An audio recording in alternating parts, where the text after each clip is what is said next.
So, yo, what's up mga kababayan and welcome back for another video. So, eto nga mga kababayan ko, no, mainit na balita ito, no, at kumakalat at nagtre-trending sa social media.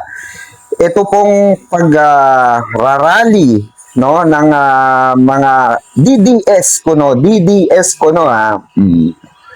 Ito kasi yung mga hindi legit. Ito yung sinasabi natin mga kababayan na ginagamit lamang ng mga politiko di pulpol, mga kababayan, kagaya nila Bato, nila Bongo, nila Alan Peter Cayetano, at yung mga kuno ay Duterte Black. Ginagamit nga kasi nila yung pangalan Duterte, di ba?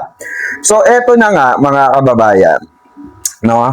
Nung nakaraan po, no, ay meron pong kumakalat na video. So, ngayon pa lamang siya nag-trending dahil nga dun sa lumabas na video kahapon na 2 hours daw. Oo, 2 hours daw na antay itong mga DDS mismo sa Davao City. Pero wala pong dumating. Nilangaw po mga kababayan. Alam nyo kung bakit? Alam nyo po kung bakit nilangaw at wala nakasuporta kay Bato de la Rosa. Gaya po ng sinabi natin mga kababayan ko. Ito po ay alam ni Pulong, alam ng mga magkakapatid na Duterte. Na si Duterte po, na si Digong, ay ginagamit lang ng mga hayop na ito. Diba?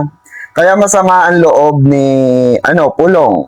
Kaya nga may napabalita, di umanong minura siya sa GC nila sa PDP laban. 3 senador daw yon mga kababayan.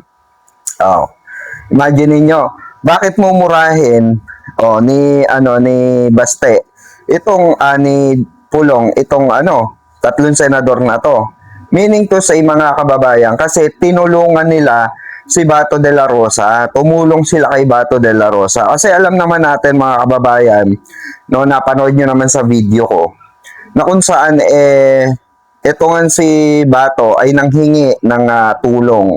Pero wala pong dumating. Halos vlogger lang lahat ng DDS na pumunta ron. Plus yung mga kasama ni Mike Defensor, yun lang yun. Yun lang po yung mga pumunta ron.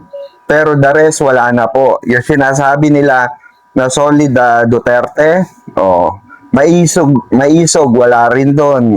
Hindi sumugod doon. Kasi nga mga kababayan, no, nakita po nila na itong si Bato de la Rosa ay isang klase ng politiko na manggagamit at ginamit lang ang pangalan ni Digong. Kasi kung ito i-summarize nyo mabuti, i-analyze nyo rin mabuti, diba? Kung susumahin nyo mga kababayan, from the very start, kasama na ni Digong si Bato, diba? Kaliwang kamay na niya si Bato mga kababayan. Ang kanang kamay niyan si Bongo So yung kaliwang kamay niya si Bato. So imagine niyo mga kababayan, kung gaano kalayo na yung pinagsamahan or gaano nakalaki yung pinagsamahan ni Bato de la Rosa at ni Digong, 'di ba? So napakahaba na po, matagal na siyang bataan ni Digong magmula sa Davao City pa nung mayor pa si Digong. Kaso mga kababayan ko, nung nakulong nga itong si Digong, 'di ba? Kasi kailangan pang gamitin ni magagamit ni Bongo, magagamit ni Bato, 'di ba?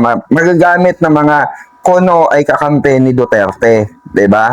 Remember, iba po ang iba't ibang kulay niya mga yan pag nanalo na, 'di ba? May pumapanig kay ganito, may pumapanig kay ganyan.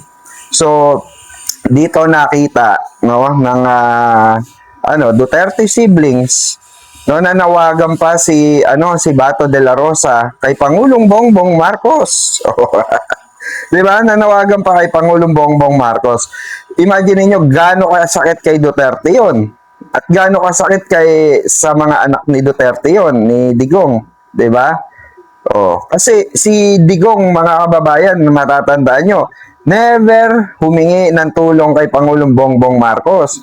Dahil ang sabi nga niya, kung meron siyang warrant of arrest, sasama siya, 'di ba? Kung i-issuean siya, inaantay niya ang Interpol, inaantay niya ang ICC. Kaya nung dumating ang warrant ng ICC, wala rin siya nagawa after 13 hours. Sumama rin siya, 'di ba? Wala na rin nagawa sila Kitty Duterte sa yung asawa niya si Anilet, 'di ba? Naibigay din siya kay General Bato de la Rosa. Bato de la Rosa kay General Torre, 'di ba? Wala siya nagawa. So, etong si Bato, nagngangawa nung time na yon. Pero ang totoo, wala sila nung panahon, or wala silang ginawang komisyon nung panahon na, 'di ba? Arestuhin si Rodrigo Roa Duterte. Kasi nga bakit? Eto lang yun eh. Matanda na si Digong. Okay, matanda na si Digong. Mindset ng isang politiko. Okay, naging presidente si Digong. Syempre, maingay yung pangalan ni Digong bilang matanda at dating presidente. Okay? Kasi, syempre nga naman, ang katwiran ng iba, hindi niya deserve ang katwiran ng mga DDS, hindi deserve ni Tatay Digong nyo na makulong doon, tama? So, yun yung magiging naratibo ng mga didikit na politiko kay sa pangalan ni Digong. Sakyan natin to. Kasi mananalo tayo rito. Malakas tayo. Kasi natin, buhayin pa natin tong issue na to. No, sakyan pa natin tong issue na ito. Malaki tong issue na ito. Diba? Para maging magulo ang bansa natin. Para patuloy na magalit ang sambayan ng Pilipino at yun yung magagamit natin sa eleksyon. Diba? Simple as that at yan yung nangyari. Kaya no wonder mga kababayan, kung makikita nyo, halos walang sumuporta kay Bato de la Rosa. Na mga sambayan ng Pilipino. Kami lang na andun sa labas ng Senado. Plus yung mga vlogger ni Mike Defensor doon. Na nandun sa kabilang side, sila Boy Lighter, yung mga kukunti lang, halos makikita nyo sa video mga kababayan, napakakonti, 'di ba? Kumpara dun sa mga nanawagan na loyalista, Pinklawan, Dilawan, napakadami po, no? Full force na nanawagan na sumuko na si Bato at magpa-aresto na. Samantalang yung mga lumabang kay Bato de la Rosa, wala. Konti mga kababayan, kakapuranggot, 'di ba? Yun yung malaking katanungan dito sa mga patuloy na nagpapakatanga. Tapos marami pa nag-comment sa akin kasi nai-content ko na to mga kababayan eh. Sinabi ko na itong issue ng kaguluhan ng PDP laban GC. Kasi nga meron nakarating na sa atin information, no, mismong nanggaling doon sa loob nila, reliable source to mga kababayan ko, na mismo sila ay hindi nagkakaintindihan. Bakit po? Natural. Tama yung yung simpatya or damdamin ng mga Duterte siblings ni Baste, Kitty, ni Pulong, ni Sara na dapat isuko si Bato. Dahil bakit? Dahil bakit kailangan isuko?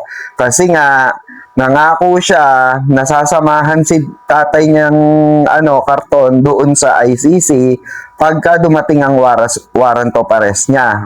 Asa na ngayon? Di nagkatablahan sila. So feeling ng Duterte siblings, puta na traidor ang tatay nila. Ganun din si Digong. Feeling niya na pagkaisahan siya. Talagang pinagkalulu siya nung uhulihin siya ng ICC. Samantalang si Bato ngayon nakatakas dahil bakit? Ginawa ng paraan ng mga senador para makatakas si Bato. Imagine gaano kasakit gaano kasakit yun. Na hindi mo naramdaman, ikaw dating Pangulo ka, nagagamit ka ng mga politikong ito, ng mga senador na ito, nila Alan Peter Cayetano, Pia Cayetano, sila Loren Legarda, 'di ba? Jinggoy Estrada, Chis Escudero, lahat ng lahat ng tawag dito nasa majority, nagagamit nila yung pangalan ni Digong, 'di ba? Imagine that gaano kasakit sa pakiramdam ni Digong 'yun na Hindi mo ba mararamdaman na parang na-traitor ka? Na pinagkaisang ka? Na wala man lang ako nakita presensya na ganyan. Kahit kayang-kaya nila yan. O, kung tutusin mga kababayan, onting PNP lang yung umaresto kay, ano ron, kay Digong Don, 'di ba? Oh, maximum tolerance lang, may mga nakaharang doon, pero ang katotohanan niyan, 'di ba, ay hindi ganun kadami talagang pulis ang humuli kay ano si ano lang, 'di ba? General Torre lang yung nag-serve ng warrant at kumaladkad kay Digong papunta ng ano eroplano, 'di ba? So eto mga kababayan, hindi po ito ano, hindi ito balanse para kay Digong at kay ano sa mga anak ni Digong kasi pakiramdam nila na pagkaisa yung pamilya nila eh. Nagamit na nga sa eleksyon yung pamilya nila, ang masaklap pa nun, wala pa rin kasama ang tatay nilang karton na naandun sa dahig. Oh, napakasakit sa kalooban nun. Kaya nga meron tayong content dito sa ano natin, dito sa reels natin, na pinagkaguluhan at maraming basher na hindi makaintinding mga maliliitang utak na DDS kasi nga wala sila sa politika. Hindi nila alam yung laro at ng ginagawang political political tactics nitong mga kono ay Solid Duterte. O, kung tutusin mga kababayan, ito real talk wala pong kakampi ngayon si Digong. Wala pong kakampi sa mga senador si Digong. O, kasi bakit? Wala na wala naman na magagawa si Digong eh. Nakulong na siya ron. Nagamit na yung pangalan niya. Sa tingin nyo, may kwenta pa yan sa mga politiko? Wala nang kwenta sa mga politiko yan. 'Di ba? Ang gagawin lang yan sa eleksyon, kukuhanin yung simpatya ng mga pro-Duterte para iboto sila. Sasabihin nila, ako yung isa sa mga lumaban para kay Bato de la Rosa para sa kapakanan ng DDS ng na hindi na maulit ito. Ako po, pautot nyo na lang 'yan, 'di ba? Do, kagaya ni Robin Padilla na sabi niya, hindi na never again na mauulit na merong Pilipino. Kawawa si Digong talaga. Pinanindigan ni Robin na never again daw.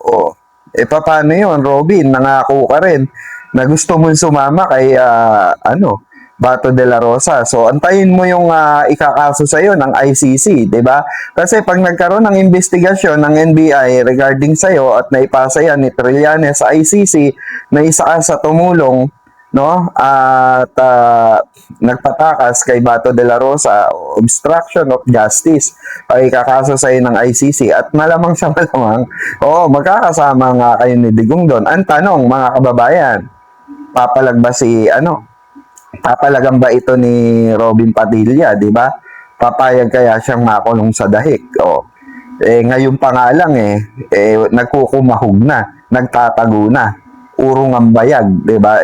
Sabi ko sa inyo, yan yung makikita yung mga literal na matapang, literal na takot. Ako masaludo pa ako kay Digong. Sa totoo lang mas saludo pa ako kay Digong. Bakit? Si Digong, kahit na matanda, may bayag pa rin, di ba? Yung sinabi niya, where are you ICC, ganyan-ganyan, nagyabang siya, pero 'di ba? Nung nakita niyang wala na siya magawa, sumama na siya, hindi na siya nanlaban. Kasi nga walang lumaban para sa kanya. 'Yun ang masaklap. Kaya binigay na niya sarili niya, 'di ba? Kaya nga tinabla ni Panelo si Bato, si Roque, si Bongo, 'di ba? At lahat ng mga kono ay maka-Duterte. Tinabla ni Panelo at tinabla rin ni Digong, 'di ba? Wala nang magawa si Digong, sumama na lang kasi bakit? Walang lumalaban para sa kanya eh. 'Di ba? Tanging attorney lang doon. Pero kung tutusin, kayang-kayang sugurin ng kung marami talaga ang DDS, kaya-kaya nilang sugurin 'yon. Kasi yung mga ibas dito sa DDS, bunganga lang. Sabi ko nga walang magagawa yung bunganga nyo sa social media kung hindi nyo rin kayang patunayan at hindi nyo kayang panindigan. Diba? Ganun lang yun. So dito mga kababayan, ang masasabi nyo rito sa naganap na rally ng DDS, diba? Na nilangaw na kasi alam na nila, alam na nung mga iba na maisog, alam na ng mga pro-Duterte talaga kung sino ang totoong maka-Duterte o hindi. Tingnan nyo si Bato, sa tingin nyo mananalo pa yan? Hindi na mananalo yan. No? At dire-diretso na ang hunting yan. Abangan natin yung next, si Bongo. O, 'di ba? Kung papalag ba siya or sasama na lang, 'di ba? So diyan natin malalaman kung may itlog talaga si Bongo. No? Kasi si Bato legit na, wala nang betlog yan. O lunok itlog yan, 'di ba? Akyat sa lalamunan, 'di ba? Ang itlog. O. So abangan natin si Bongo naman.